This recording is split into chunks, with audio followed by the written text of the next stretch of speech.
Under the 30 yard circle production फार सुंदर दिलं, जणू अम्ब्रेला मैदानाच्या आतमध्ये उघडला औलण टीमने.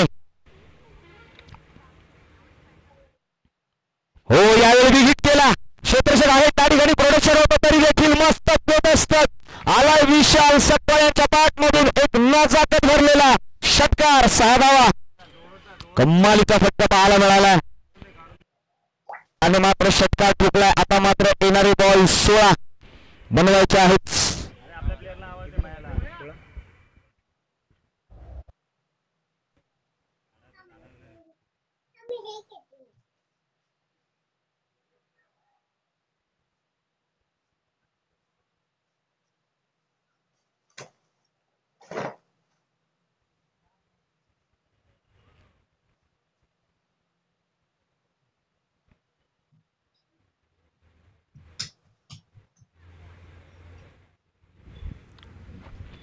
चला कमबॅक केला जाईल.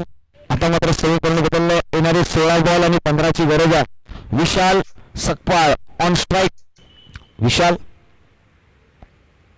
हो याही वेळी पहा चोरकस प्रहार आहे. कॉर्नर रिझन मध्ये प्रोडक्शन दिलंय. क्षेत्ररक्षक आहे एक बाउन्स टू बाउन्स मध्ये अटेम्प्ट केलाय. दरम्यान मात्र घेतलं का 2 धावा.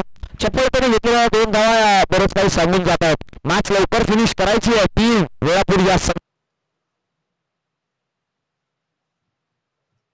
या इंक्युबेशन 8 धावा धावफलकावरती आहेत. जोरकस प्रहार पुन्हा एकदा टोलेचंद फटका. चेंडू चाललाय सरळ सीमारेषे पार आला ना तो एक कडक कडकडीत षटकार 6 धावा. संजय शेलार यांच्या अगेन्स्ट आता मात्र अटॅक केला गेला विशाल सकपाळ यांच्या माध्यमातून. इथे रणनीती फसली आहे टीम औलण या संघाची, जिथे रणनीती पहिल्या ओव्हर मध्ये सचिन हा का नाही येत हा एक प्रश्न आहे. सचिन सकपाळ मस्त होती त्याची बॉलिंग. पहिल्या ओव्हर मध्ये प्रेशर क्रिएट केलं असतं, मात्र रणनीती फसली, डाव फसला, गणित फसलं. पराभवाचं माखन चोखावं लागेल यामध्ये दुमत नाही आहे. म्हणजे तुमचा पर्याय आहे ना जो योग्य असणं गरजेचं आहे. आणि इथून पुढे पहा पुन्हा एकदा टोलेचंद फटका. लॉंग ऑफ आणि वाईडिश लॉंग ऑफ लाईनच्या बाहेर. चेंडू चाललाय सरळ सीमारेषे पार. मिळतील धावा 6.